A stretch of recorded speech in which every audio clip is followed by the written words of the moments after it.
What's up, Mark Bell? Hello? Everybody here? Anybody I think home? so. Yeah, Smokey just got back, so we're all here. Man, this coffee's hot. Thanks, Josh. He got you hot coffee? Mm-hmm. Yeah. I didn't I get don't- any hot coffee. I don't know, man. I haven't tasted coffee that good from this place before. I don't know what he did, but he did something special for me, I guess. Just something he probably whipped up, you know? Mm-hmm. He's pretty fast. I love that we still have Shaw's microphone. It's about your eye level. I know. That's a big son of a bitch. He's not little. We should have interviewed his penis. That would have been interesting. Would it have said hello, or would it have been like, "Hey, everybody"? Yeah. Would it talk like Hanky the Christmas Pooh, Yeah. or would it talk like Darth Vader? It was the chat box was going nuts, especially when we were talking about his bench press and for some reason the argument. People are always asking about his bench. So it What was do you bench, bro? It was I believe you guys had said 300 kilos, right? The 661. or Oh, something yeah, like he was that. talking about that'd be something that he would want to shoot for, yeah. So someone's like, "There's no way. There's absolutely no way. He doesn't have the build for a the 300 kilo bench." Right. And then someone was like, "His CAC can bench 300 kilos." That's great, and that could be possible. Well, I don't think people. I think people realize how big Kirill Sergeyev is. Kirill Sergeyev, I think, is 6'5" or 6'6". So I think that people might think just because Brian Shaw is tall that he would end up having a hard time. But look at Brian Shaw and Hafthor Bjornsson, and some of these guys are 6'7", 6'8", 6'9", and they don't lack pressing power. Mm-hmm. They press, 200 kilos, 440, upwards of 440 pounds with the logs and stuff like that. And sometimes they were able to do it for multiple reps. So they don't have a lack of pressing power. I think in Brian's case, he would just have to train for it. I don't think he's ever really trained for bench pressing. Yeah. I know he uses bench pressing in his training, but I don't think he's like really trained for it. It'd be sick to see that though. Yeah. And he's talked about like wanting to do a powerlifting meet, and it'd just be kind of hard, I think, for him just to go in and like, it would only make sense if he intentionally lifted a little less than he thought he could do, so he doesn't get hurt. Mm-hmm. But I don't think the guy operates that way, so it'd be kind of hard, I don't know what he would deadlift, but it'd be disappointing if he didn't deadlift 900 pounds Mm-hmm. because he's deadlifted over 1,000 pounds with straps. There's just, a lot of the internet would be watching it and they'd be talking shit and all that kind of stuff. But 661 bench would be a huge bench. Bill Kazmaier did that amount, and so that's why Brian was talking about how it'd be fun to be able to pursue something like that. I think Brian could easily bench over 600 pounds, but I also think that would probably be around where he tops out. I could be wrong, but it'd be hard for him to progress past that without really entering in a zone where it would be dangerous. Even a 600-pound bench would be very dangerous for him at this point. Blow off a pec and risk, being out for a year. Mm-hmm. I think he said his best is 525 for 3. So, Sure. Math-wise, he'd have to do 525 for 5 or 550 or so for about 3 or 4 to equal a 600-pound bench. Mm-hmm. I've done 525 for 3. I've done 525 for 4 reps actually before. So, and I was at 578. So everybody's a little different when it comes to those curves like that. But I would imagine that he wouldn't be too different than from where I'm at with that, consideration. Where is your bench currently right now after the bodybuilding show and all that? I did 405 the week of the show. And I think right now I could bench probably about 455. It'd probably be a little bit hard. Mm-hmm. The left side is like not keeping up, not cooperating with the right side. But I think I'll bench over 500 pretty soon. It's just a matter of like what kind of weight I want to put back on.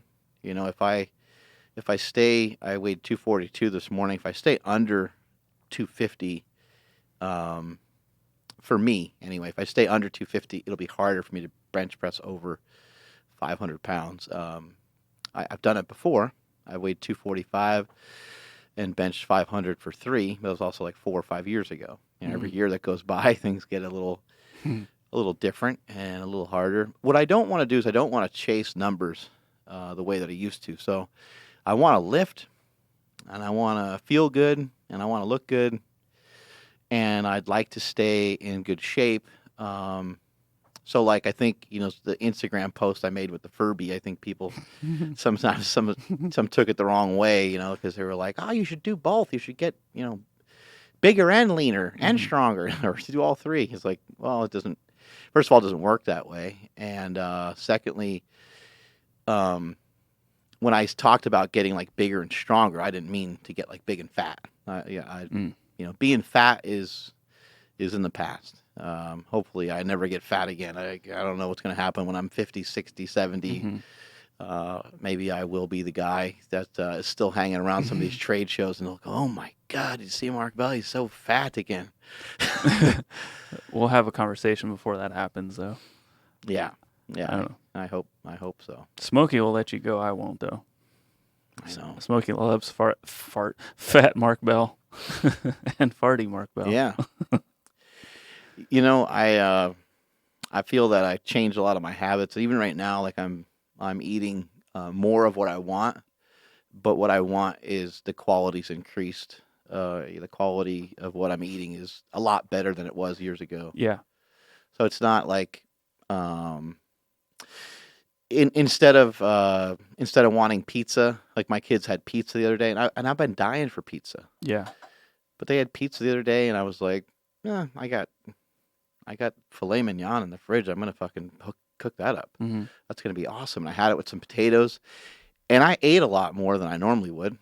I had 2 helpings of the filet and some extra helping of the potatoes, and threw some ketchup on the potatoes, which I normally don't do a lot of that stuff. But for right now, that's what I'm trying to do. Is I'm trying just to kind of relax. I did that diet so hard for so long, and it created the result I wanted, and now it's time to move into some different things. What I'd like to do, kind of the next goal would be increase some strength, put on some size, again, without getting fat. I feel like I need to do some more work on my arms. I blew both these suckers out before the biceps, and so I'd like to kind of work on the shape of them and the way they look, make them a little stronger, and also my shoulders, just because I've never really worked on my shoulders in the past, and I'd like to kind of keep those healthy, so that way the bench stays healthy and the bench stays strong. But other than that, everything's feeling really good. Cool. And what diet are we gonna be seeing you now with this goal in mind? Whoa, Fumble. Jesus Christ! A little help. That's only the second time I've ever done that. No, that was a pretty good one, though. I got my paper all wet. Luckily, it's Jesus. He can walk on that. Mm-hmm. Cena, I don't know. Yeah, Jesus, he'll walk right over that water. He won't care. Anyway, the diet is going to pretty much be similar to what I was doing before. What I was doing kind of in anticipation for the bodybuilding show, keeping the carbs, keeping some carbs in there, keeping the fats kind of moderate, and keeping the protein high. We're about to drip. The water's about to drip. Get in there, buddy. Clean up on aisle 3. Here we go, right here. Oh, there we go. Just pause here for a couple seconds so I clean up this fucking giant mess. This happened when I was on Rogan. He spilled shit all over himself. And then he was like obsessed with trying to clean his shirt because he had like this bright colored shirt on. He was trying to keep the stains out of there. No. Do I still sound the same? Did I cause any water damage over here? No, we're good. I still sound handsome. Yeah, you don't sound like you're underwater. Yeah, that would be amazing. That'd be a good sick. effect. Bloop bloop bloop bloop bloop. Yeah, there we go. All right. Yeah, so diet-wise, not too many changes. A little bit lower carbs probably on the weekend, Saturday, Sunday. Although this Saturday we got our buddy Damon Thurman Merman. It's his wedding, so I'll probably just eat whatever they serve there. If they have really good, sometimes at weddings, man, they put some really good fucking stuff on the table. They put some really good treats and little snacks out. So I remember as a kid, I hated wedding food. There was always like some kind of like grilled chicken or something. I don't know. At least in my experience, I oh used to yeah, get well bummed out. yeah, It's it's a like lot of dry times. and Well, cold. it's a lot of times it's like adult food, Yeah, exactly. right? Which is like, I don't know, usually kind of boring for kids. Yeah. Jesse Burdick, he's one of my fattest friends. Mm-hmm. He had some amazing food at his wedding, but the key is if you're going to have like open bar, you need to realize that people are going to want to go back and forth to eat multiple times. And so Jesse had this shit planned out. He had kind of regular serving of food. People picked chicken, steak, or fish or whatever it was. Mm-hmm. Yeah, normal, like starchy carb with it, potatoes or whatever. I can't even really recall what the main dish was. Salad, all the normal stuff that you see. Mm-hmm. Everything was really good. But then, out of nowhere, as soon as you got a little drunk and you thought you were hallucinating at this point, a taco truck appeared. That's the best. And you're like, where the hell did the taco truck come Yeah. from? This is amazing. And everybody at that point is starving, even though we just all ate. Mm-hmm. But people are like dancing and people are getting hammered. About another 2 hours go by, taco truck disappears, and you're like, man, I'm getting hungry. The night's getting a little later, and all of a sudden, all these desserts come popping out of nowhere. And then there was like an ice cream truck. Dude, that's awesome. My cousin did like the exact same thing. It was insane. There was like candy everywhere too, like tons of candy, like dark chocolate and regular chocolate and peanut butter cups. I was like, where are we? It was amazing. That's And it was just loaded with athletes too. There was a lot of great athletes at that at that wedding too. Anyway, well, good luck at Damon's. we were just chatting about Colin Kaepernick. Why not talk about controversial shit, right? People love talking about Colin Kaepernick and the president and all this shit. Right? I'm enjoying all the memes that people are making. Yeah, I was just kind of saying before we started the podcast. I think all the shit's good. I think Donald Trump is good. I think it gets people in conversation. I don't remember people caring about politics this much, and I don't remember people talking about the president this much. Mm-hmm. A lot of people didn't like Obama. A lot of people liked Obama, but I didn't hear people talking about what they're talking about nowadays, and they talk constantly. And a lot of it's negative, but who cares? It's still a conversation. Yeah. And with Kaepernick, people have their views, and people are disappointed that, maybe he sent the wrong message towards, I don't know, police officers or military or whatever it is. People have their different views about him kneeling and stuff. But again, the point is it strikes up conversation. Are there a lot of problems in this country between black and white? Are there a lot of problems in this country with racism? I think you would be foolish to say no. Mm-hmm. Like in my opinion, from what I've seen, based on how many years I've been on this earth, and based on the things that I've seen over the years, I would say, yeah, there's still a lot of problems with racism, and hopefully people have more conversation about it, and hopefully people understand each other's point of view rather than just getting riled up and pissed at each other and being angry, right? Right. But a lot of times that's not what happens. A lot of times people just get so inflamed, as you kind of see sometimes on social media, that they can't handle it. And I'm sure there's probably some comments sparking up right now. People just, I can't believe and I'm not supportive I'm not for or against Colin Kaepernick. I just think my point is right now, it's just that I think that sometimes when somebody makes a stand like this, I think it's good because it gets other people going. And who's had a greater impact in football, or not even in football, who's had a greater impact, period, in all of sports than Colin Kaepernick in the last 2 years?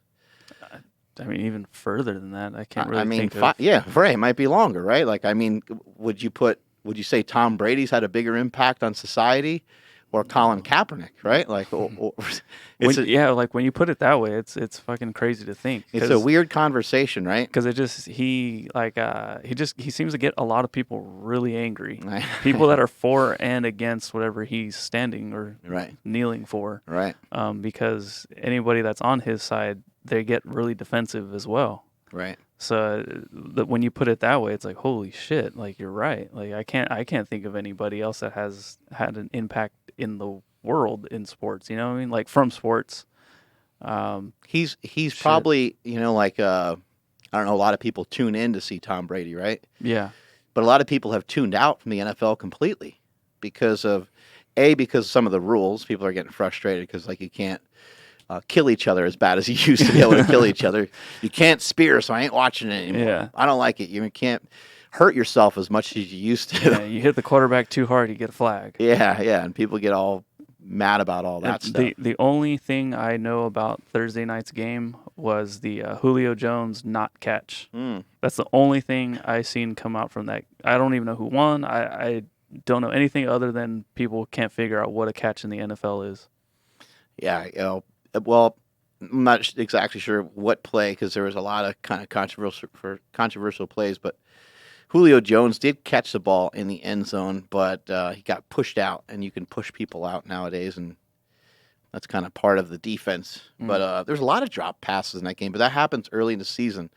The offense always takes a long time to catch up to where the defense is always ahead in the beginning of the year, and there wasn't a touchdown until I think maybe like the third quarter or something like that. So it wasn't the end zone one. Here it is. I found it. Oh. Yeah, so this was the one. Oh, yeah, and they didn't review that one that much, I don't think. Yeah, that was really wild. Julio Jones is a mutant, by the way. These guys are just insane athletes. Holy shit. I mean, you know what? I don't think when I was watching it, they never showed this. I don't think they showed this angle like this. Unless I wasn't paying attention, but I didn't. That's like I saw some like still images of like right there he does slide out of bounds, but he still has the ball on the floor, and then he slides out. So I don't know, man. I always hate instant replay because I think that even when really fair. even if you were to instant replay that and slow that thing down, you still can't tell what happened. Yeah. And the referees, I think they do a good enough job. I don't know. I just want to show you my favorite meme. People take it so serious. I am Groot. That's great. Good. That is great. Yeah, there's been lots of memes going on lately. That's the best one. I love that movie. That's a great. Yeah. That's a fantastic movie. What the hell was I going to say? We're talking about Kaepernick. Foosball. Yeah. Well, we got other things to talk about here today too. It's really some sad news. It really sucks. We had a guy on the podcast a while back who ended up becoming a friend very quickly, and ended up becoming somebody that was very open and very forthcoming with business ideas. Normally, people in a lot of circumstances won't share information. And I was explaining to this guy, some of the frustrations I had with trying to do certain things that we're trying to do here at Slingshot, and he immediately stepped up to the plate and was like, "Oh, dude, I'll help you out. I know this guy. Gave us a bunch of contacts. Not only that, he invited me and Smokey out to Colorado to go to a trade show where not only did we meet up with him at the trade show, but he took us around to these different relationships he had with other people and took, I don't know, hour out of his day to introduce Smokey and I to some people that he thought could help our company. And it was for no money involved, no nothing, just to be a friend, just to be a buddy.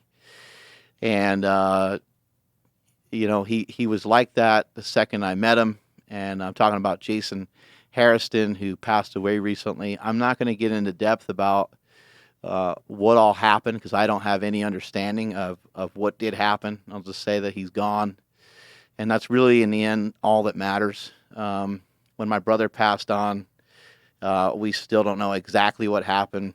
It appears that my brother took his own life, and we just to me, all that matters is that he's just not here anymore, and it leaves a big gap, and we're missing out on a great person. Jason was, in the short time that I knew him, I'm not going to sit here and say that we were like best friends or anything, but in the short period of time I knew him, probably for about 3 months, he was very kind. He was very upfront. Mm-hmm. We had a lot of things in common. He has 2 children. I have 2 children.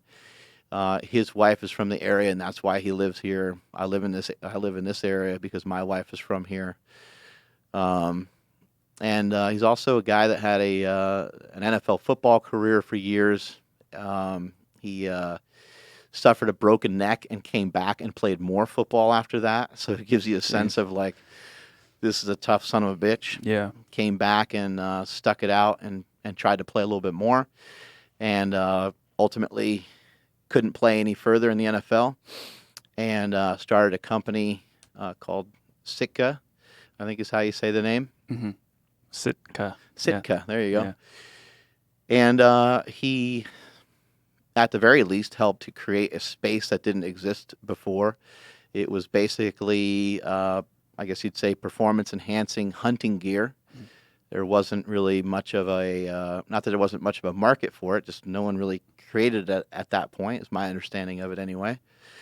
And he had to go a separate way from that company, and he moved on and started his own company, Kuyu, which is just here in Dixon, California, which is in NorCal, very 40 minutes Mm-hmm.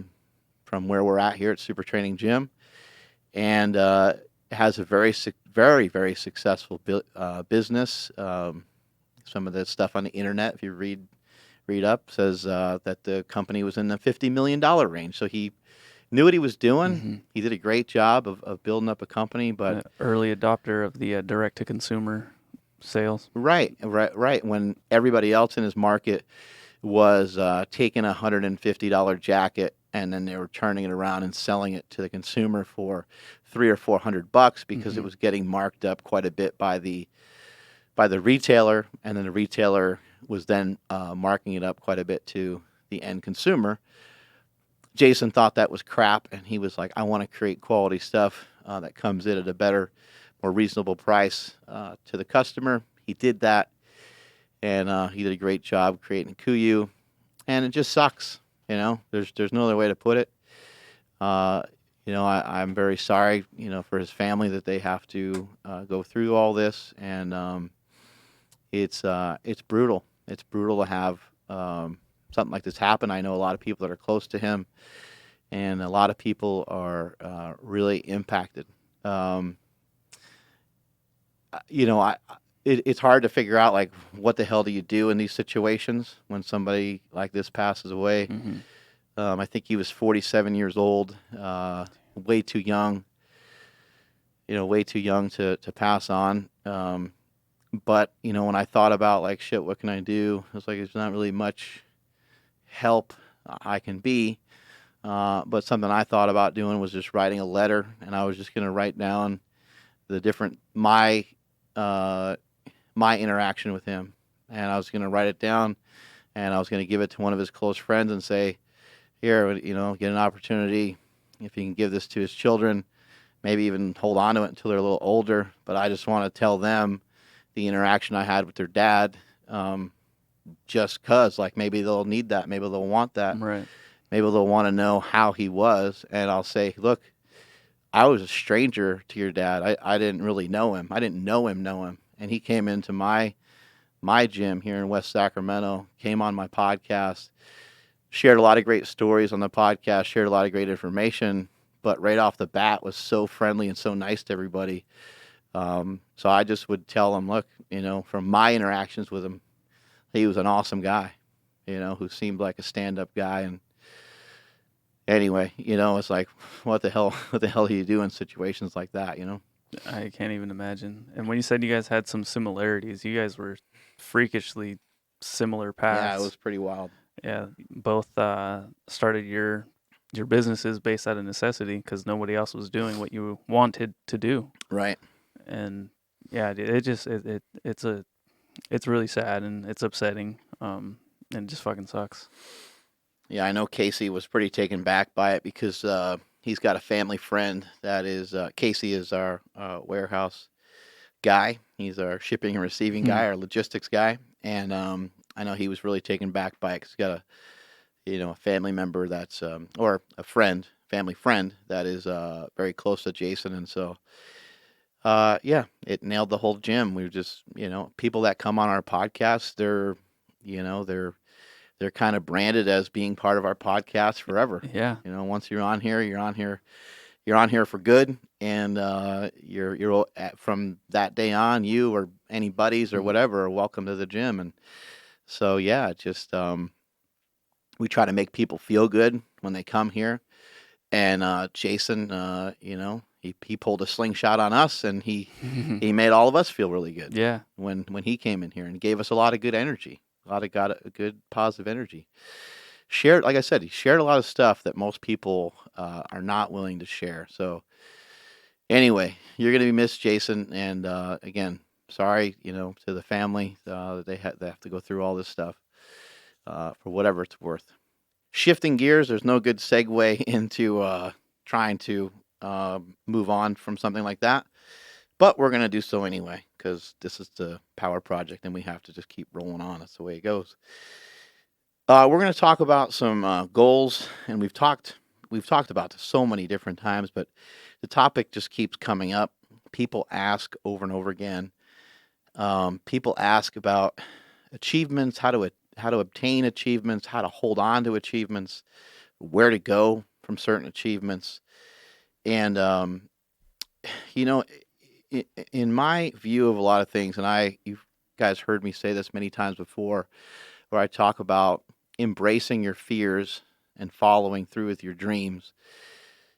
When it comes to things that you're scared to do, and this is not going to include everything that you're scared to do, but usually the things that you really don't want to do, or whenever you say the word can't, I think you should really take a note. I mean, literally take a note, maybe even have a notepad with you, and write down why you said that. And is it actually based on something that you can't do? Or is it based on something that you don't want to do? Or is it based on something you don't want to make a priority? I don't have time for that. Really? You don't have time for that? I think you probably do. Maybe you should rephrase that again and kind of say, I don't want to do that, which is a different conversation altogether. Can'ts, saying can't is not, it's not a great thing. And I'm guilty of it. We're all guilty of it. But as Mickey says in Rocky, he says there ain't no can'ts. And it can become a very dangerous thing to say that over and over again because you are teaching yourself that you can't do it when you probably can. Or maybe you cannot do it at that time. Let's say we're talking about jogging and you just sprained your ankle. And I say, Andrew, before we train, let's go for a run. I can't run. My ankle's swollen. Well, that just means that you can't run for the moment. Oh shit, man! I'm sorry. I forgot that you hurt your ankle. Well, shit. Well, you know what, Andrew? I'm gonna go on a 10-minute walk. Maybe you hit up the stationary bike in the gym for 10 minutes while I go on a 10-minute walk. Or maybe I'll be next to you doing the arm thing. You do the stationary bike. We'll switch back and forth, get a good warm-up anyway, and we'll start our workout. So now you're taking yourself out of the position of instead of even bothering to say I can't run. Oh, you know what? I'm going to have to do the bike instead today. I'm going to have to do something different today because remember I sprained my ankle. And you never even said can't. Yeah. You never even entertained that there's something that you can't do. So sometimes it's just for the moment. But, when I think back to some of the things that I was scared of and some of the things that were hard for me, learning in general was always hard for me. and I feel like I learn a lot of things every single day, and I go out of my way to try to learn, to become better, and to grow and expand every single day. And I think at some point, because I thought that I couldn't learn very well, that I avoided it. And then I was just like, I can't do it. I can't do it like the other kids, so I'm not going to bother. And that ended up being, such a huge hindrance that at some point, if it wasn't for the lifting, I wouldn't have stood a shot at all. But it was through the lifting that I was able to gain enough confidence in myself to be like, oh yeah, I can do this, I can do that. I'm not that good at that, but I can do this. And over time, the conversation started to become more like, oh, okay, if I can do all this, I learned a lot doing this. I learned a lot through lifting. I learned a lot about powerlifting. I learned a lot about bodybuilding. I learned a lot about nutrition. And I made a lot of progress with that. And I read a lot of magazines, and I read a lot of articles, and I retained a lot of information. If I can do that, I can probably do those other things too. It's just I haven't really tried. Or maybe it'll look different when I do it. When I go to do a set of shoulder presses and you do a set of shoulder presses, we're both doing shoulder presses, but it might look different. Why does it look different? Well, I'm bigger than you, and I've been doing it a lot longer, right? So when I go to do a set of shoulder presses and you do a set of shoulder presses, and if your wife came in and my wife came in and they did all the same exercises, they're all going to look different too, because however long they've been lifting for, whatever their training age is, whatever their strength is, however their nervous system is tuned up with whatever it is we're doing, we're all going to look different. And if you kind of think of those things as being learned, which they are, those are acquired assets that over a period of time you learn and ingrain in your body, then you start to recognize, yeah, okay, I can learn different things. Another thing that was a huge thing for me to overcome, and a huge thing for me to work on, which I guess I got to be on tomorrow for Damon's wedding, so I have no idea what I'll say there. I'll have to just get really hammered and make some stuff up. Maybe talk about divorce rate. How it's super high, especially here in the state of California. I think it's a big mistake. Just public speaking, getting up in front of people and communicating was something I was really fearful of. Talking in front of a camera, just any of it. It was unfamiliar to me, and it just wasn't. Some people kind of have it in them naturally to be like entertaining and exciting, or to get in front of a camera, and I definitely that definitely wasn't the case with me. It's something I had to work on. But I recognized at some point, like, look, if I'm ever going to do some of the things that I want to do, I'm going to need to get in front of a camera. I'm going to need to get in front of people and talk. Yeah, like I've heard of, like if there's something that you really don't want to do because you're really uncomfortable with it, that's the one thing you need to do to keep moving forward. But with everything you've been able to accomplish, the bodybuilding show, lifting heavy ass weights, the business, is there anything that you wish you can go back and tell 18-year-old Mark Bell? I've been asked that question before, and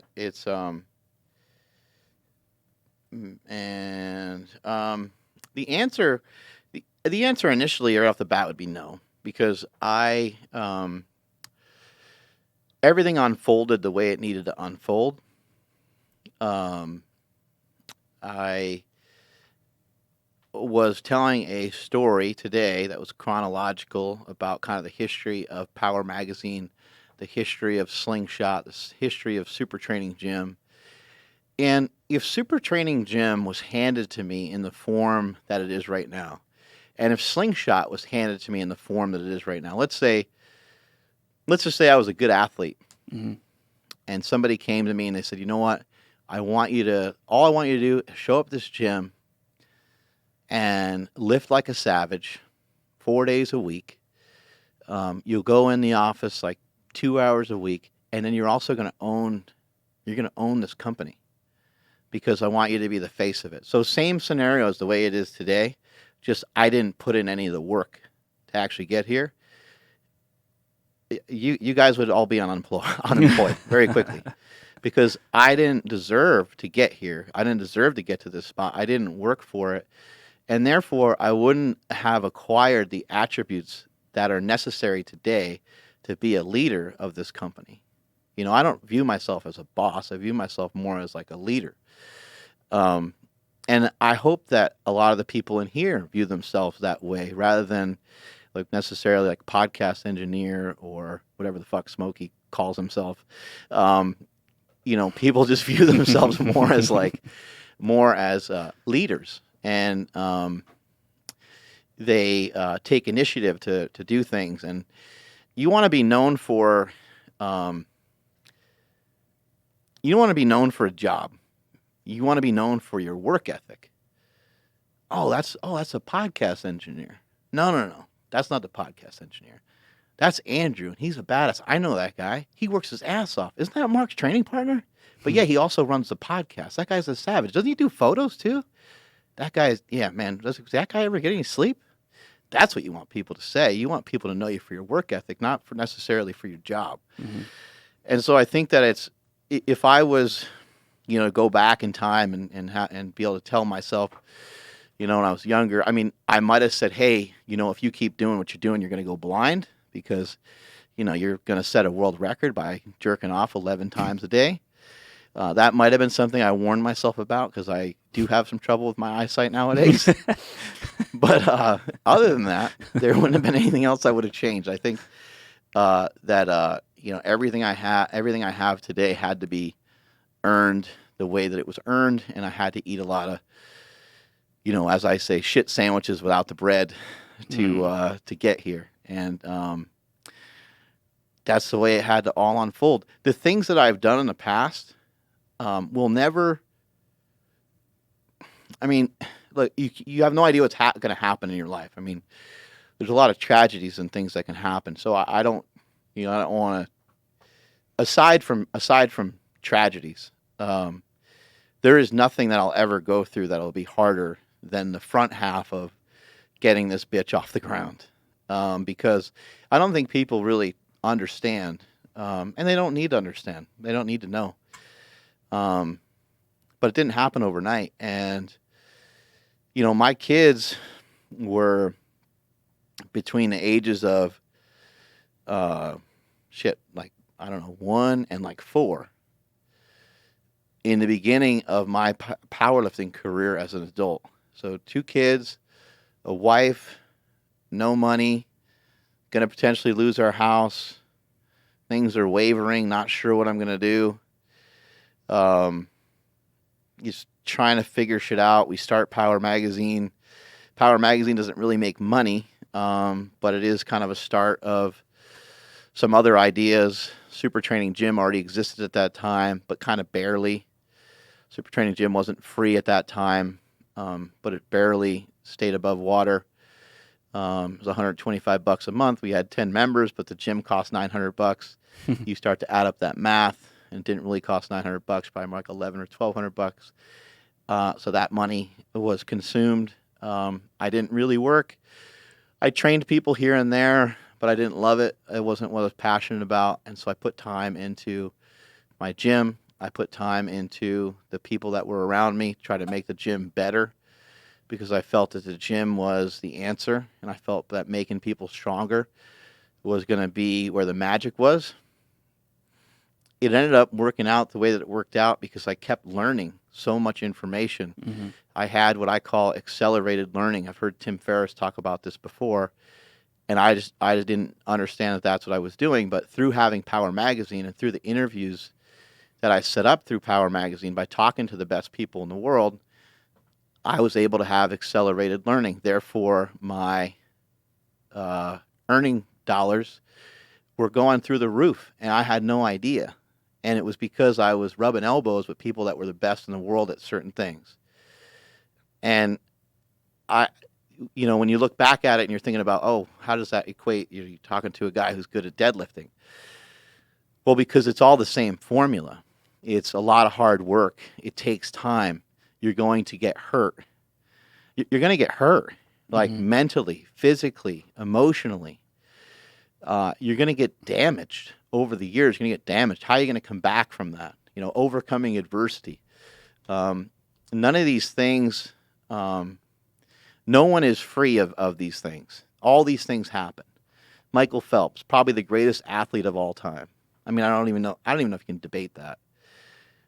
I mean, swimming is a unique thing because of how many gold medals you can earn because of the different events or whatever. But for for argument's sake, let's just say he's the best of all. Guy overcame tons of adversity many different times in his life. Any of these athletes that you see that are up on a pedestal, look, LeBron James, probably the greatest athlete that we will ever see. Probably the greatest athlete of our time. And I mean, forget about Bo Jackson. I love Bo Jackson. I'm a huge Bo Jackson fan. Mm-hmm. But LeBron James is 6'8". Yeah. LeBron James runs like a 4.4, a 4.5 40. LeBron James is a monster. That guy is a freak. That guy is a force to be reckoned with, man. And I mean, anyway, he has to overcome adversity. He's got a lot of work to do. He's got a lot of things he's got to do to continue to win, to continue to put points up on the scoreboard. And he's got to continue to have hard work ethic, because if his work ethic falls off, then he's no longer a leader. Right? Mm-hmm. As soon as somebody comes into camp, they're all excited. Oh shit, I'm with LeBron James. They get on the squad and they're like, "Oh, he left 15 Oh. Maybe he has a different schedule and he left 15 minutes early. Oh, he came in half hour late.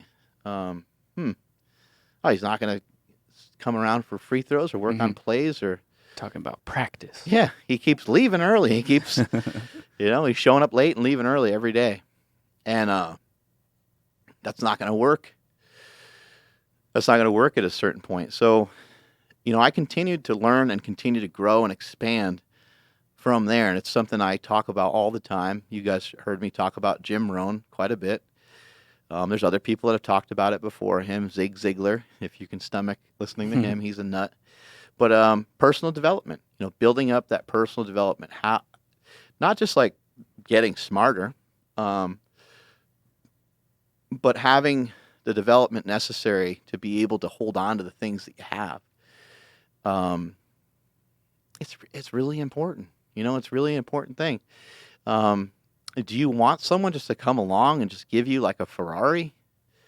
It would be kind of cool, but you know what? Like if you don't have money, even having the insurance for that thing's gonna be hard. Impossible. What if just 2 weeks down the road you pop the tire? You're like, oh my God, I don't even know. Where do I even go to get a tire for a freaking Ferrari? I don't even have any idea.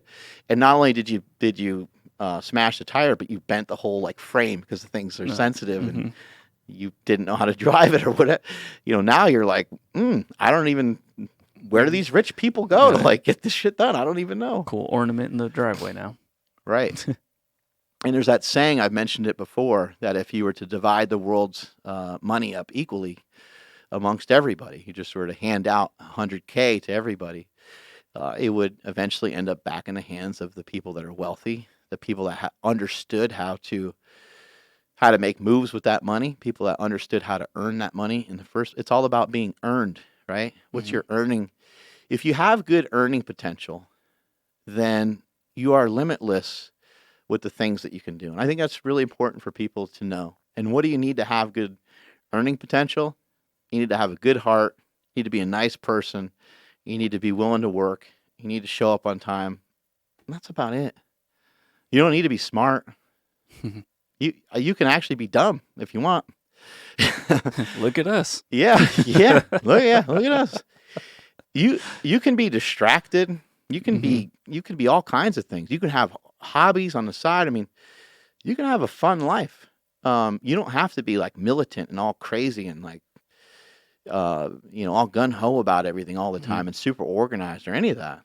I think it's good to know that you can get there though, because I've had friends tell me like you need to chill out. Like it's not photography 24/7, but it was dope knowing that I could be there if I needed to. Mm-hmm. So like whenever we had crazy projects here, it was like, oh yeah, it's go time. Let's do this.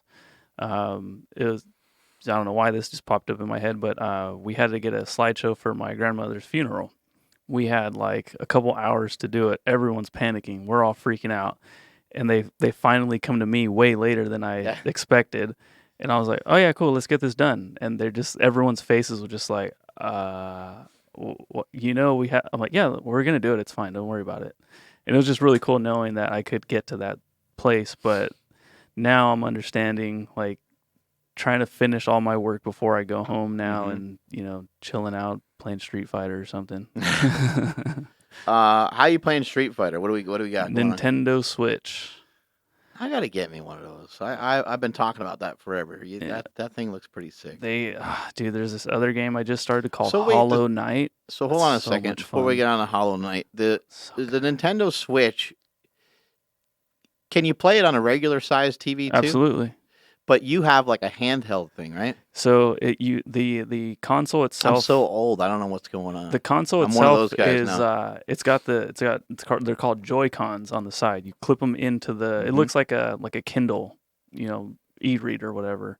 You play that whatever. You can take it and put it on its dock, and then you can either take those Joy-Cons out and make them one controller, or you can just get another controller and just play on the screen. Oh.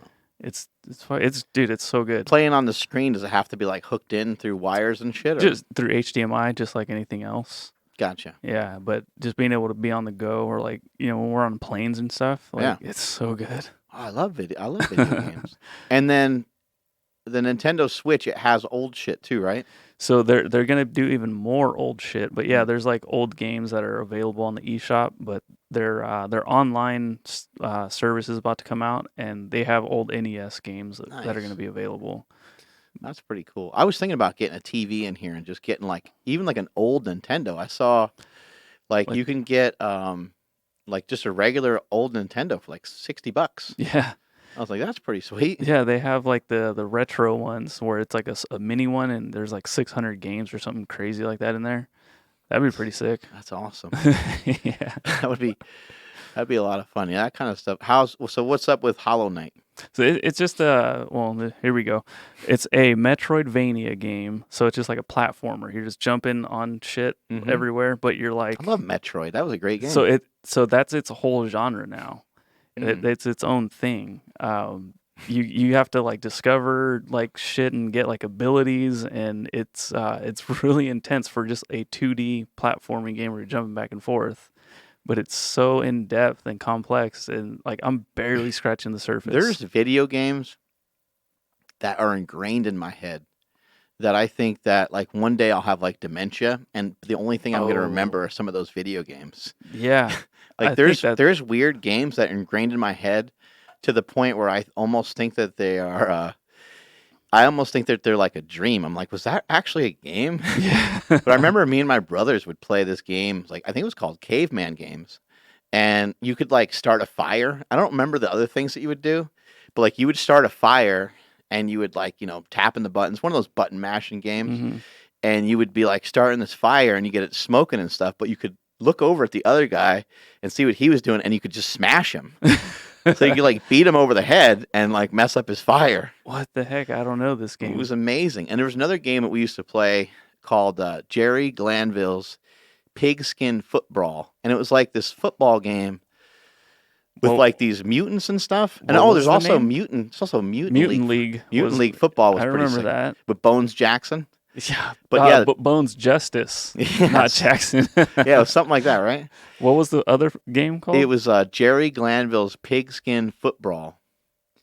And in that game, like if you were losing by a lot, you know how like in Madden people call it getting skunked if you are losing by like 21 points or whatever, and like to shut the game down or whatever it is. Yeah, here it is. So in this game, quit. when you're getting your ass kicked really bad, they give the team that's losing, they give them a troll, and the troll comes in and whoops everybody's ass. And then it's like game over from there. That looks sick. But you're so pissed when you're so pissed when the other team gets the troll in there, because the troll whoops everybody's ass. Dude, that looks dope. There's just stuff in the field. If you run into, well, there you go. Never mind. Like who answered it. Like Jerry Glanville was like a formidable like coach. He was like a real coach. I've never heard of that name. And right, but who was the person like that attached him to this game? Like, who was the agent He who's probably like, yeah, had no clue either. yeah, you should He's like, do what's this. a video game? Dude, we need to get John Madden on this podcast. That would be epic. Right? Yeah. Where's John Madden? I mean, Joe Hey. Rogan, that son of a bitch, gets Elon Musk. And I got to sit here and do this podcast pretty much just with Andrew. You get me. It's just disappointing. He gets Elon, you get me. Yeah. That podcast, anybody listening to this podcast should listen to that podcast when you get a chance, when we're done with this one, of course. But the podcast with Joe Rogan and Elon Musk is absolutely mind-boggling.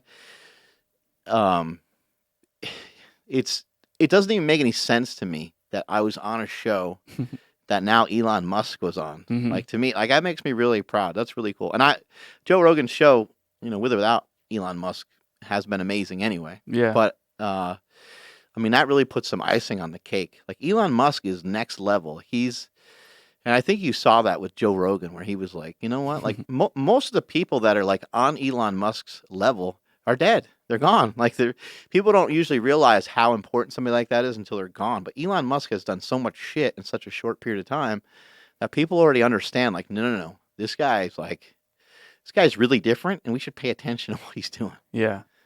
No, when you were talking earlier about like how Joe was like all giddy almost, and he's like, "Hey, check out my sword." Yeah, check out my sword. Isn't it cool? And Elon Musk's like, yeah, all right. Not a flamethrower. Yeah, you have a company that sells flamethrowers, and I got a sword. But I barely started the podcast. I was trying to catch up and listen at like 1.5 speed, like to catch up with everybody. And I lost my mind because Is that why you are the way you are? It might be, but I can't. Yeah, I'm gonna check it out after. Yeah, on my way home. It was really good. I think kind of along these same lines with these goals and these different things. I think that when people give you information, I do think it's important to pay attention to it. When somebody says, "Hey man, I think you should check out this podcast." Now, it might be an idiot friend who doesn't know like what it is you're trying to do or whatever. But I think it's a good idea to investigate. It's a good idea to write it down and to like look into it. Or like you're reading that sleep book, Mm-hmm. We've heard so many people come on here talking about sleep, and it's just wise. And you listen to Rogan and you listen to the guy, what was the guy's name? Michael or Matt? Matthew Walker. Matthew Walker. And you listen to Matthew Walker and you listen to him talking about sleep and the importance of it. It makes sense to seek out more information. Mm-hmm. Obviously, you were like, hey, I think I can improve my sleep. And then what's the follow through on that? The follow through is, you know what? I'm going to try a couple things. I heard a couple people mention these 2 or 3 different things. You went to look for the nose strips, couldn't find them or whatever. Mm-hmm. That's the follow through. Mm-hmm. But you got to complete the follow through. Yeah. You got the book. That's part of it. Well, now you're reading it. That's a lot of people will get the book. And getting the book and having the book on your shelf, like on display, and people are like, "Oh, you read that book?" And you're like, "Yep." And you didn't, Yeah. because you're dumbass.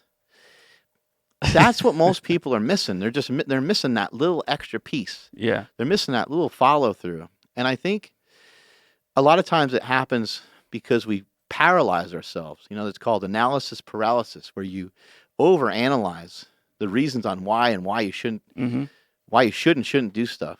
When I was doing the really early morning workouts, something I really enjoyed about doing some of those really early morning workouts and doing like fasted cardio and stuff was, if I actually woke up at the right time, I can do a half an hour of cardio, quote unquote, in my sleep. Like, I was like a zombie. Like, I barely knew what happened. And if I moved, I put like a towel or something over the clock, because who wants to look at that when you're trying to do an hour of that shit? But if I did that midday, it was a horrible task to try to do it midday or after a lifting session. I was like, I'm not doing that. But when I did it super early in the morning, I was able to get into a peak state, but before my body was even really normally ready to do any of that. So a half an hour would eclipse, and I'd look at it and I'd be like, oh my God, I'm already 40 minutes in. I got 20 more minutes of this. This is going to be easy. Rather than like dragging ass and showing up at like 8 or whatever, showing up like right when the gym opens up, getting in there right as they open the doors, cranking through a bunch of it before I was even awake. And now I got my dad doing the same thing. He's not waking up that early, but because he and I talked about how important it is for him to sleep as well. He's been training for 25 days in a row, and he's lost about 15 pounds, and he's feeling a lot better. He's getting in there like right around 7 o'clock every day.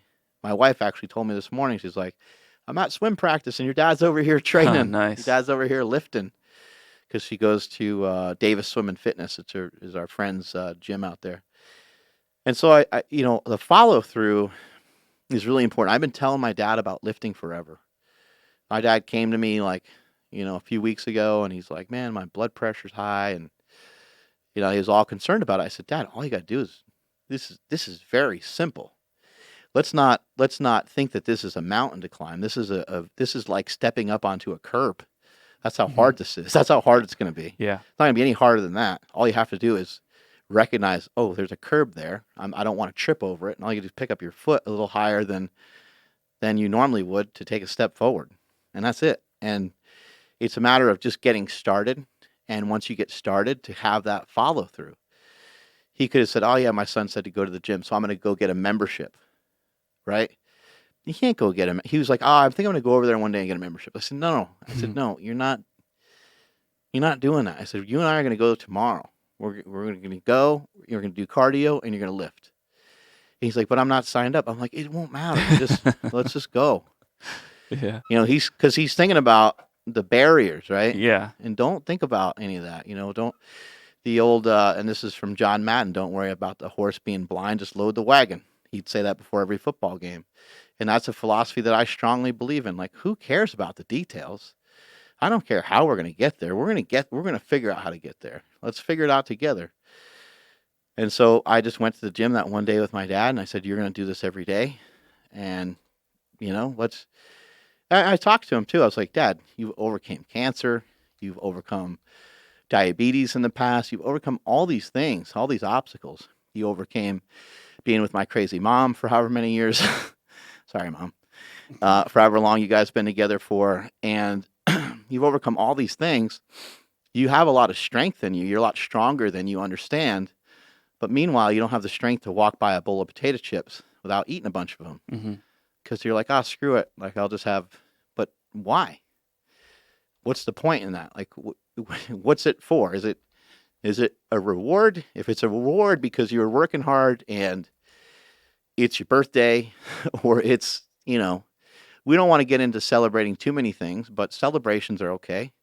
And if you want to have a beer or a glass of wine or a burrito or whatever it is you want to have, then just make sure there's a conscious decision that that's not what you do most of the time. I mean, people have a hard time with this follow-through concept, and it's mainly just because people are really weak. I mean, they just really are. And we all have our strengths. We all have our weaknesses. We're all weak in different areas. No one can be perfect all the way through on everything that we do. There's going to be temptations. There's going to be things that pull us away from stuff all the time. And that's what makes it so difficult, is it's constant. You're constantly being pulled off target. You're consistently being pulled off target. But if you really pay attention, there's nobody pulling you off target more so than yourself. It's almost always you. And a way to combat that is to talk to other people around you. I didn't start Power Magazine by myself. I didn't invent the slingshot by myself. Power Magazine was an idea that I had together with my wife. And my wife happened to know how to make magazines because she was already in advertising for magazines. And so I said, this magazine sucks that I'm reading. I was reading Powerlifting USA. I'm very thankful that Powerlifting USA existed because it got me excited about powerlifting. But I was like, this is a shit magazine because why is it reporting on all these people that are really weak? I don't care about what somebody did in Alaska in the in the 165 weight class in the squat or whatever. This guy that's 60 years old or whatever. I want to know, what are the best guys in the world doing? What are the strongest guys in the world doing? What do their workouts look like? Like when you read Flex Magazine or Muscle and Fitness and some of these other magazines, that's what it showed you 10, 15 years ago. It showed you the best. And I'm like, this is crap. She said, well, let's just make our own magazine. And so we did. And we had follow through on that. We worked on it together. When I had the idea of the slingshot, I don't know how to sew stuff. I don't know how to actually like make or create the material that slingshot is made out of. I took a bunch of material that I had that I would pull on and stretch on and mess with all the time. And I took it to a family friend and said, hey, here's the shape I want this sewed up in. She did that. And I took it and I used it. And the damn thing worked. And I was fired up and I was like, this is great. Make more of these. She made more of them. And my wife and I together tried to figure out different ways of getting these mass produced. None of those ideas worked. I used my phone and I Googled, I used Google and typed in a very complicated search that said knee wrap manufacturers, and boom, rest is history. The point is I let other people around me know, and the point is you got to be resourceful. You got to let other people know you can't give up. If you're going to have follow through on something, it has to be seen all the way to the end. You have to actually follow through with it. What's the point in doing 40% of it? It's just another thing that's not done. It's another thing to give you anxiety. It's another thing to get you upset and to make you nervous and worried about it all the time. Those are going to be the things you worry about the most, are going to be these things that you had some half-hearted effort put into. You didn't, you took some time to go for it. You took time to recognize, say, you know what? I'm fatter than I want to be. I'm going to order that bike that I saw, that stationary bike that I saw on the internet or whatever. And you order it. And then what? And it just sits there. You don't ever use it. It gets used as a coat hanger. It gets used as a coat hanger. There's a lot of things. We have a lot of great resources around us. And again, I know these things because I do all these things too. I fall short on stuff all the time. It's human nature. But I've gotten better over the years. I've improved at these things over the years. I have worked on following through on a lot of these things. And I think that it's a huge gap between the people that get what they want out of life and the people that don't. It's a very, very simple concept to understand that. There's two types of people in the world. There's people that get what they want, and they do it when they want, how they want, and there's people that do not. And it's just as simple as figuring out a way to follow through on what it is that you're trying to do. Part of being focused, we mentioned it when Brian Shaw was on the podcast, a very big part of being focused is blocking out all the noise, blocking out all the extracurricular activities that are happening, all the things that are going on, having blinders on. When a horse is in a horse race, if they don't have blinders on, what do? Go all over the place. They not only go all over the place, they fall, they hurt themselves, they hurt the other horses around them, and they die. Mm. They get executed because it's a racehorse, and that's what they do. They put them down a lot of times. Fucking thing's running so hard and so fast, but because it's going so hard and so fast and it's not paying attention to exactly what it needs to do, it falls. Mm. So it has blinders on to help prevent some of that. I mean, sometimes, unfortunately, they fall anyway, but the blinders help prevent that, and that's what happens with people. They're not focusing in and not honing in on that thing that they said they were going to do. And you have to remember who said that you were going to do it in the first place. It probably came from you. Where does lifting start? Lifting doesn't start in your stomach, Lifting doesn't start in your biceps. Lifting doesn't start in your ass. Lifting starts between your ears. It starts in your brain. You had a conscious decision. I don't look the way I want to look. I don't want other kids to freaking push me around on the playground. I want that to be the end of that. And I want to be bigger.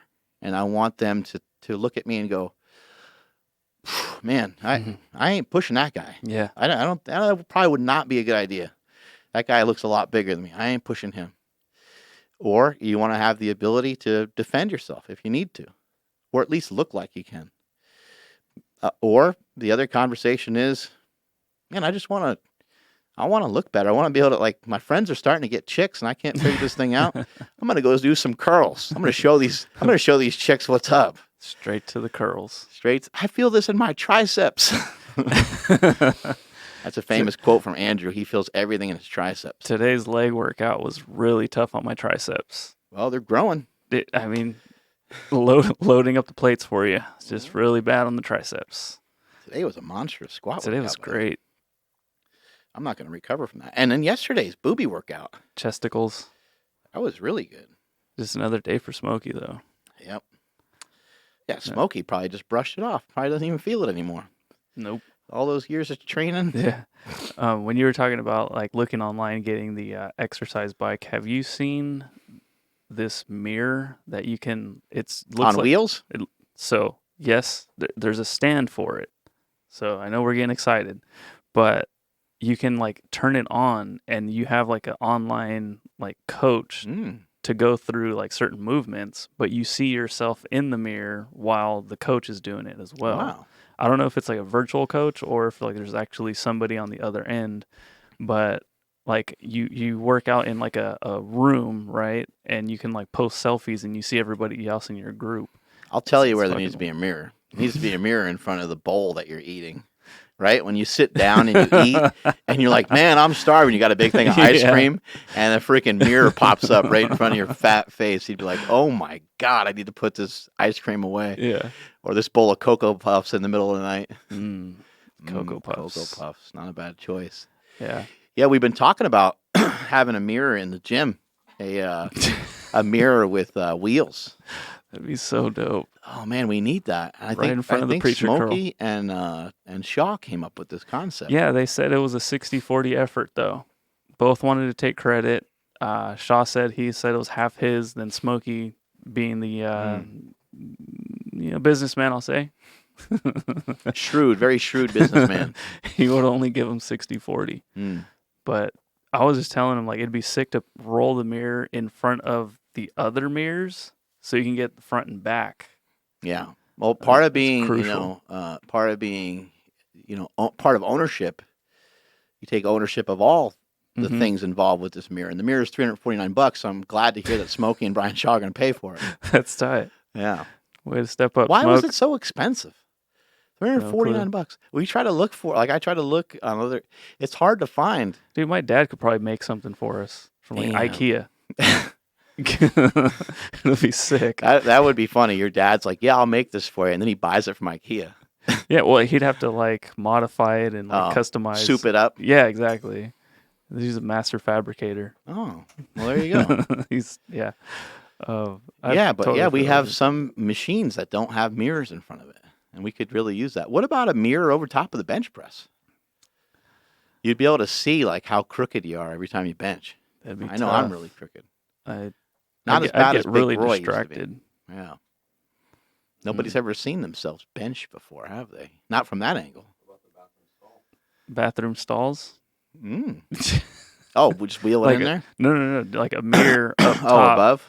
Yeah, and then you can peek over into the I've been in some hotels. I've been in some hotels before that have some pretty wild mirrors. Some of those reflective things on the urinals, you ever hear what those are called? Reflective things? What do you mean? Well, it's like a little metal plate that's on like the urinal. It's called a pecker checker. Oh, really? Yeah. So next time you see your dick in a mirror, you're going to be like, oh, that's the pecker checker. There you go. Tight move. I have a sick setup at my house where I have this light that comes in from the side. And when I'm taking a leak, my dick looks enormous because you can see the shadow. Yeah. And I asked Jake about it. I was like, Jake, have you ever seen that shadow? And he's like, what are you talking about? I was like, next time you go to the bathroom, like, you need to look at the shadow that's on the wall. He came out of there one day. It's like, oh my God. He's like, that shadow's great. I was like, yeah, and a little terrifying as well, but that's okay. But no photo proof of this to post on maybe Yeah, IG story. I can try. I think people won't know what it is. They'll be like, wow, what is that? That's that's why people gotta listen to the podcast so they get the inside joke. Yeah, that's right. You know. Yeah. Mm-hmm. Yeah, I know. Yeah, it's gonna get sent to Jessica, and she'll be like, "What's happening here? Why me?" One thing I was gonna ask you about. Axe. I was gonna ask you. This is really the first time I ever had a training partner where it was gonna happen no matter what. Okay. He's gonna fucking propose to me. No, dude, I gotta do that to someone else. Oh. Have you ever experienced? 'Cause this is what I kind of felt. Saving himself, especially because you were in powerlifting. If you see somebody go for a huge PR and they hit it, and you're not there yet. In this case, it was your bodybuilding show, and I'm definitely not there. But I was looking at you eat your food, and I was like, "Fuck, what am I gonna do now?" I kind of lost some momentum. Oh yeah, that happens a lot. Sometimes people do a powerlifting meet, or sometimes people compete for something, and it gets to be you get to be motivated by the different things that they're doing and all the things that they have going on, but then you get to be distracted because you're kind of no longer kind of hunting down the same goal. It's actually a lot easier to try to get leaner with somebody or try to get stronger with somebody. I think some of the people here were talking about maybe after the November meet, trying to get in better shape and diet together and stuff. Mm-hmm. Yeah, it's definitely easier to try to do stuff. That's why super training exists in the first place. Yeah, Smokey just volunteered. It's easier to get momentum towards the things that you're trying to do with other people. And again, that's why, going back to some of these goals and some of these achievements and some of these things that people are striving to do, you need to let people know what it is that you're doing. There's going to be a lot of people that are going to be like, oh, that's fucking dumb. There's going to be a lot of people that are going to shoot down stuff, or a lot of people are going to just immediately start talking about themselves or whatever it is. They're going to shoot down your hopes and dreams a lot of times, but there's going to be a lot of people that will want to help you. Mm-hmm. When I told Stan Efferding about wanting to start a magazine, he was like, oh, that'd be great. He's like, why don't we go to the Olympia? And I was like, well, I haven't really thought about going to the Olympia. And I was like, the magazine, we haven't even really started it yet, so there's not really any finances coming off the magazine. I was like, I think that would be a big expense, and so I don't know how that would work. And he was like, well, I'll pay for it. And he just became an IFBB pro bodybuilder at the time, and so not only did he pay for the booth, but he also paid for the initial run of the magazine. And he also ended up getting a discount with the booth because he was a pro bodybuilder. And so, again, just by sharing information with people, just by telling somebody what it was I wanted to do, mm-hmm. they helped. And some people might be like, oh man, I'm so lucky. But but it's not luck. It's a skill set. It's communicating with people. It's telling people what it is that you want to do. I told Ed Koo about the slingshot, and he thought it was stupid, right? So you're going to have, and he now owns Iron Rebel. And you're going to tell different people different things, and some people are going to be like, hey, yeah, that's cool. Other people are going to say, what if you were to tell someone that you were going to start a diet, and they're like, holy shit, my friend just started a meal prep company. We can help you out. Right. I mean, this doesn't always work out that way, but maybe somebody's just like, shit, man, that's great. I'll support you any way I can. Maybe they just are nice to you about it or whatever. Yeah. Every little bit helps. You need to tell people about your goals, and probably more importantly than just telling random people is to tell people that are close to you. Mm-hmm. Somebody that lives with you, somebody that sees you often. Like if you went up to somebody and said, you know what, man, I'm sick and tired of this. I want to be stronger. The next time you see me, goofing off on squat day, come over and just slap me upside the head. I want to get better. Or the next time you see me going too heavy on squats, you know that's not good for me and I'm going to hurt myself. And you can tell people these things. And what are they going to say? They're not going to. Again, you're going to run into some people that are going to shoot you down here and there. But for the most part, people are going to be pretty good. They're going to say, oh, shit, that's what you want to do? Mm-hmm. Oh, you want to squat 300 pounds? All right, well, you squat about 245 right now. It's not going to be that hard. That's going to be great. We'll take 3 months.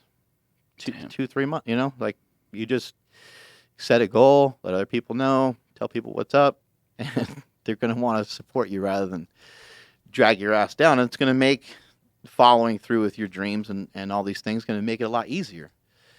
Again, people just set up barriers and barricades on everything. They people always have their foot, halfway out the door. Again, like using my dad's example, a lot of people will have that mindset to go to the gym and to sign up.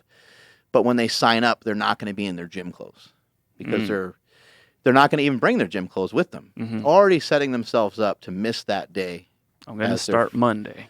Yeah. I'm going to go sign up. All I'm doing today is signing up, which is stupid. It's a step in the right direction, though. Yeah, well, it's because it makes you feel better. And so you see a lot of people investing in their health, but they're not following through with what they need to do to actually become healthy. Mm-hmm. Oh, I'm going to buy these fish oil capsules and I'm going to use them for a week. And it's like, man, that sucks. You just wasted a bunch of money and you're not using the product. And then you're not doing anything else with the diet, which dieting it's really hard. It's not easy.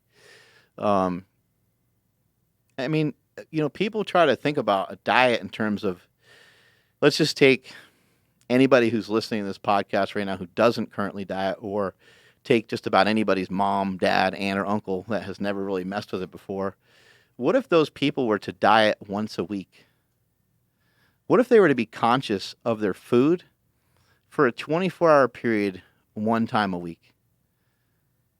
Do you think it's possible they'd actually make progress off of doing that? Yeah, by numbers, they have to. It's an improvement. Yeah. It's better than what they were doing before. Take the same concept and say, okay, well, you ate a little bit better every Monday. That's good on you. How about we try every Monday and Wednesday? Or how about we try just the weekend because you don't work at all on the weekend? Or if it's easier to eat good when you're busy, how about you eat good Monday through Friday? Mm-hmm. Saturday, Sunday, you don't go haywire, but you enjoy some of the things that you like. You enjoy some wine, you enjoy some beer, you enjoy some food here and there, but you're not eating in some crazy excess amount of food. Mm-hmm. One thing that I see it a lot, and it's I don't like it.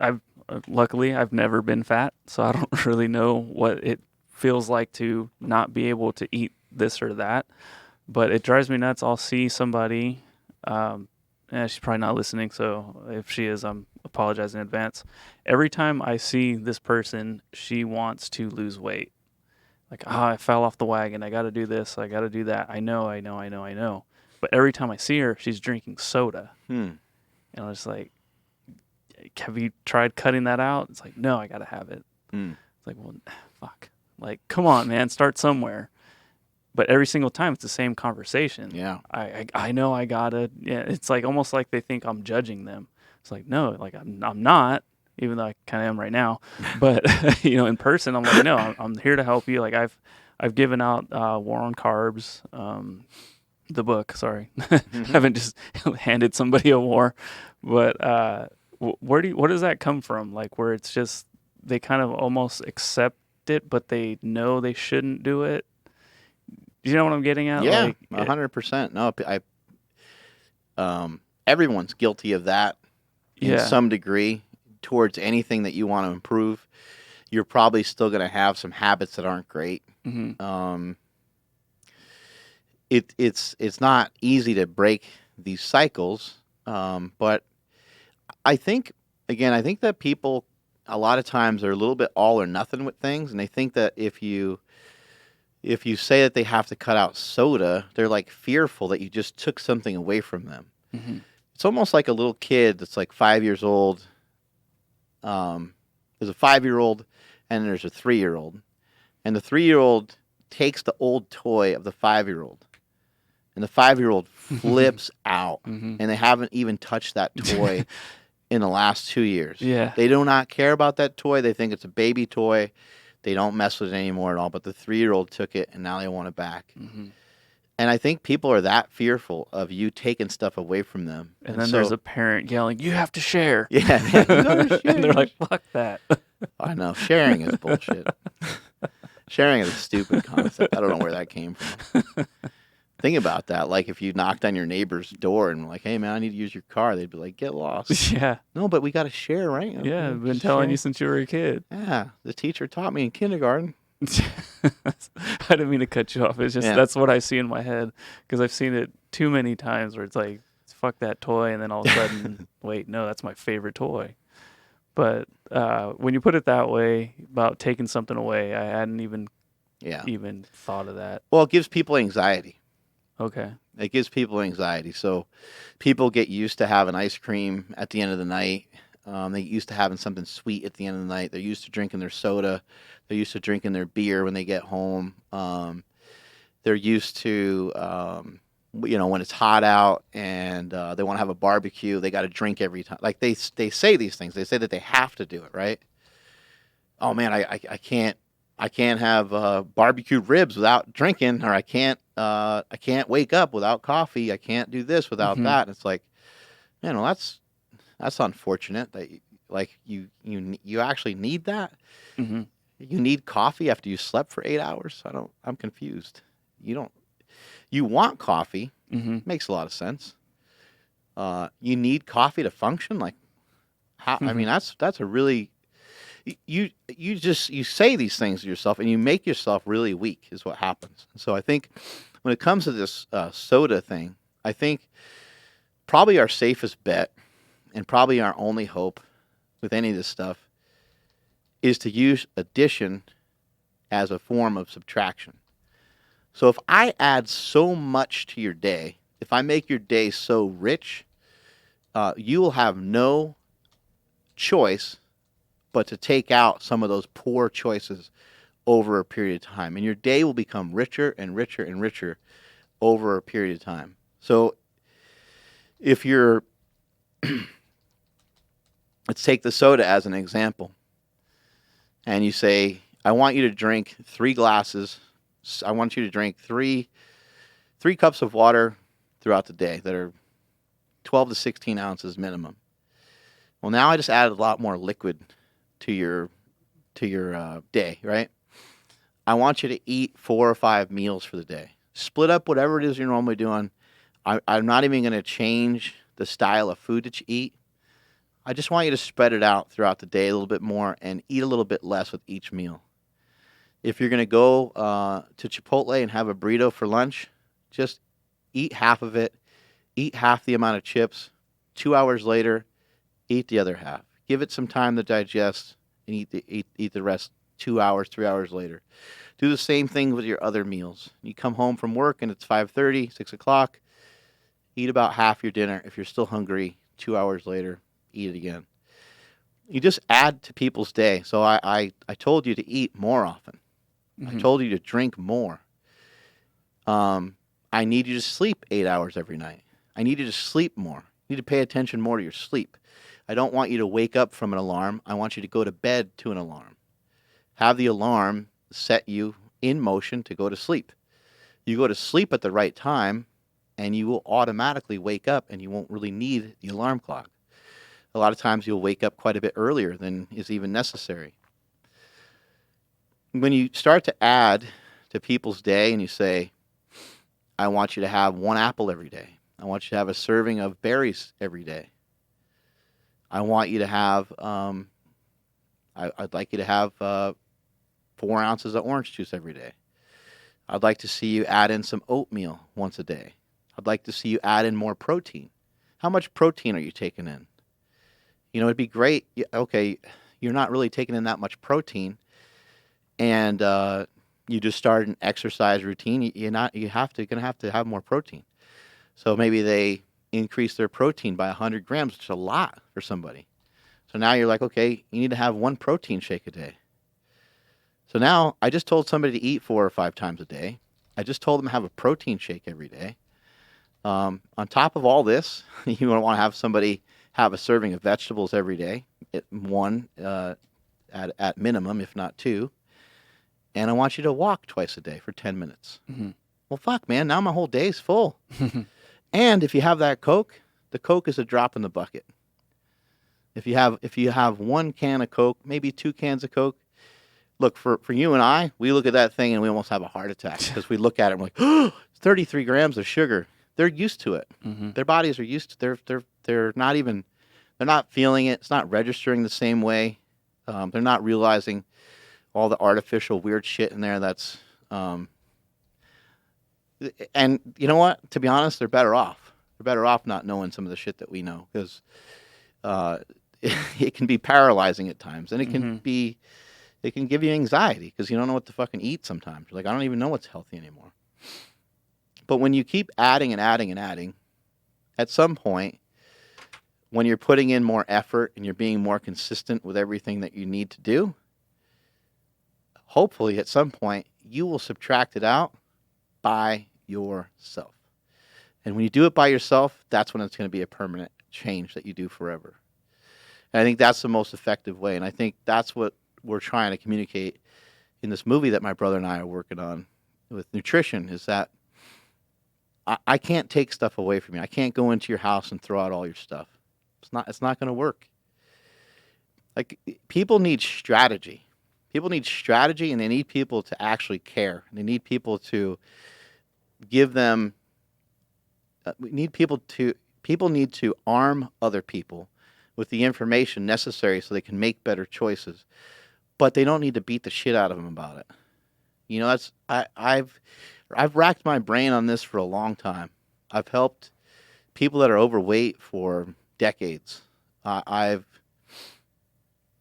done it both ways. You know, I've done it a bunch of different. I've told people, look, you're fat. People that have been friends of mine, people that have been close to me, you are fucking fat. You need to work out. You need to exercise. You need to go to the gym. Please go to the gym. You are out of shape. And what I learned is that doesn't really work. It'll work here and there with certain people. Mm-hmm. It'll work here and there with certain people, sometimes to just get them head in the right direction. But for the most part, it's not going to work. It's going to be discouraging. They're already discouraged. People are already upset. People are already depressed. People are already sad that they're heavy. They know that they're heavier than they want to be. They see themselves. They know. Every once in a while, you hear somebody say, "Oh man, somebody took a photo of me and I didn't realize I was that big." Sometimes when I hear stuff like that, I'm like, "Wow, that's a little weird," because you're doing everything to insult your metabolism and to insult the way that your body is set up every single day, and you're totally ignoring exercise and totally ignoring the things that you're supposed to do. Mm-hmm. To be healthier. But at the same time, just a lot of these people, they just don't know. And there's going to have to be a time where they like hit rock bottom, or a time where they just go, you know what, I am so fed up with myself. I've already been disappointed with myself. I've already been sad. I've already been depressed. I've already been mad. I've already caused others heartache, pain. I've already wasted my time. And you know what? I'm just done with all of it. I'm not going to feel any certain way about it. I'm just going to do something about it. And that's what we need people to do.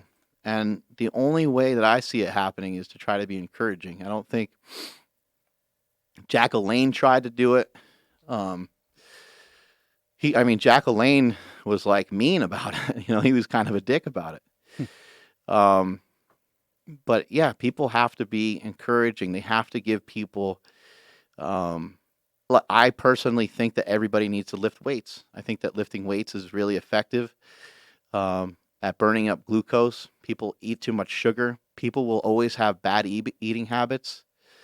To get everyone to actually lift, probably not going to happen. To get more people to lift, I think can happen. But lifting is really, really important because It can increase your metabolism. It can increase you burning calories. It can make your body work for you rather than you always having to work so hard for everything. If you just have more muscle mass, Mm-hmm. which you do have to work for, you get to just burn more calories. Period. That's Mm-hmm. why it's easier in most cases for men to lose weight than women. Men typically have a lower percentage of body fat. They typically carry more muscle. It's a little easier for men to build muscle. And so we're at an advantage, and the women are at a disadvantage. But the women need to be training as well for their bone density. A lot of women have osteoporosis. A lot of older people, break their hip and their bones get brittle, and they run into all kinds of problems. And weight training, doing cardiovascular training is great.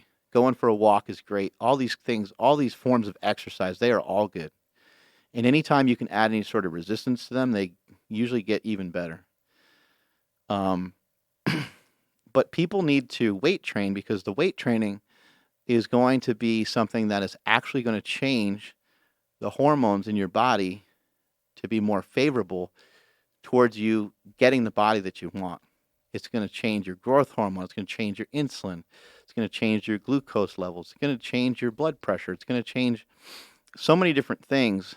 Whereas the cardiovascular training, it's really just burning up some sugar, burning up maybe even some fat, but it's just burning up some calories for that moment. Whereas the weight training is burning calories for that moment, but it's also building towards burning calories in the future.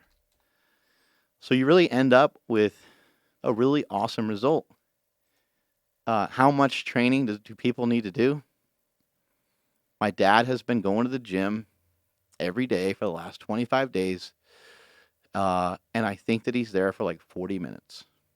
And he's 70 years old. He's not retired. He'll probably never stop working. He loves to work. Is that an unreasonable amount of time for everybody to work out? Maybe. Is half of that an unreasonable amount of time to exercise? I don't think so. I think everyone can make time to get in 30 to 40 minutes multiple times a week. Mm-hmm. I don't actually know anybody on the planet that can't afford to work out 3 times a week. I mean, you're just making excuses, I think, at that point if you're not training.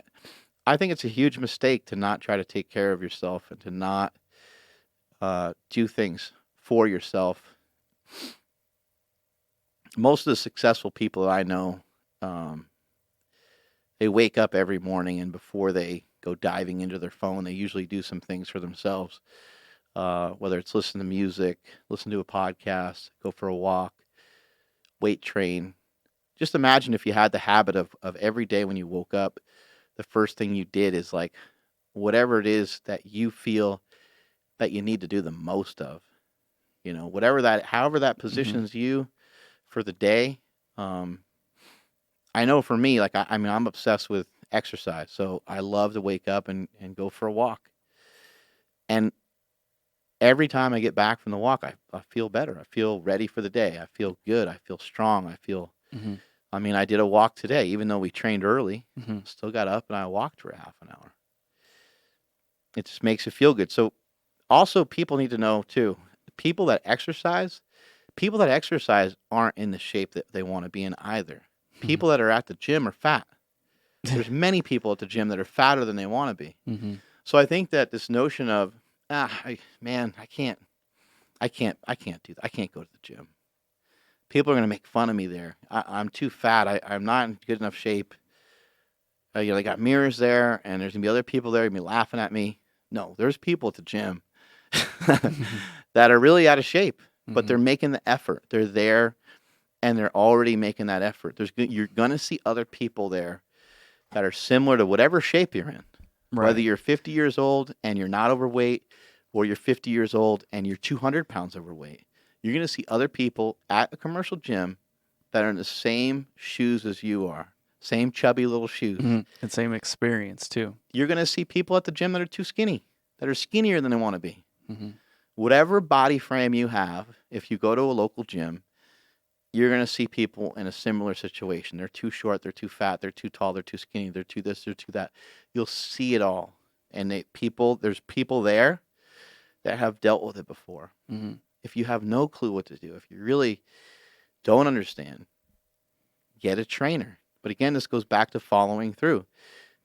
Don't just get one trainer one time and put your hands up and be like, I can't believe it. That trainer, they made a racist comment and I'm never, or they made a sexual comment, or that's one trainer in one circumstance. Maybe they pushed you too hard. You got too sore. That's one trainer, one circumstance. Find another gym. People look for excuses everywhere, right? So, yeah, there's tons of options. There's tons of people out there. Yeah, and that's what's comfortable. I've talked to my dad about some of these things before. About, I asked him kind of about a year ago. I was like, why is it that guys your age and girls your age, why do they just, why do they give up on exercise and nutrition?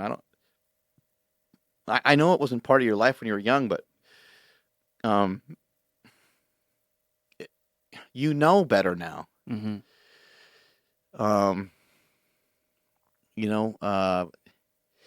And he just said it's just easier. It's just easier to not do it. And you know what's strange about it too is, like, with medications and the way that things are going, people still a lot of times live until they're 80. Mm-hmm. However, depression, anxiety, suicide rate, diabetes, Alzheimer's. Like, they didn't used to think that Alzheimer's and Dementia, they didn't used to think that they were all that related to nutrition. They just thought it just happened. Mm-hmm. Well, now there's a lot of compelling evidence that shows us otherwise. It doesn't show us definitively mm-hmm. that you can escape it just because you do keto or whatever. But what it does show us is that there's been a link between diabetes and dementia. And look, most of the people being fat, has to be, like, redefined. I was going to take a picture. I went to Target yesterday. I was going to take a picture of this mannequin because they had a regular mannequin. Then they had a big old lady mannequin, and they had a pregnant mannequin. I was going to take a picture of it, and I was like, you know what? I'm not going to bother. It's going to be so controversial. People aren't going to understand what I'm trying to say. But I was basically going to say something to the effect of, like, let's not lower our standards. And I'm not trying to say that everyone has to have this little tiny waist and big old titties and whatever for women, right? Yeah, like, what guy wouldn't want every woman to look like that? That'd be fantastic, right? And I'm sure the ladies want to look that way too. But man, people are so much fatter than we even understand. And those of you that have lost weight before, those of you that have been like, you know what? Man, I would look awesome if I just lost about 15 pounds. You know what happens when you lose 15 pounds? You go, wow, I would look really great if I lost another 15 pounds, or maybe even a little bit more. Mm-hmm. You have a lot more weight to lose a lot of times than you think.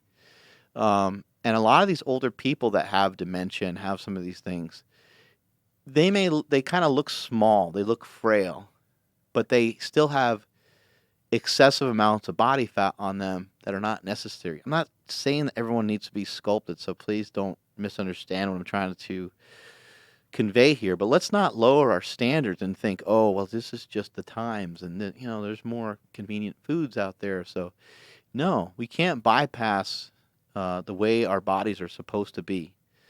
And bypass is a funny word to use for it, because that's what we're all going to need if we try to just live our lives being too much on the thick side. And you know what? I'm all for this movement of you should love yourself and you should feel good about yourself. I'm supportive of that. I'm behind that. You should. Mm-hmm. But you should also be transparent with yourself, and you should also be real with yourself and say, I'm happy with myself. I feel good about myself. I'm smart. I'm strong. I can be empowered, and I can improve. I can be better tomorrow and the next day than I was today. Yeah, I think a huge part of that, love yourself that's missed is like love yourself enough to want to get healthier. Yeah. I think that gets missed completely. It's not love yourself, love your size, and go get bigger. Like it's not that. Yeah. And you know what? Different people are going to be different shapes. Different people are going to be different sizes. And are there people that are just big? Look, Brian Shaw's a big guy, right? But I know he's a different, he's a really different thing.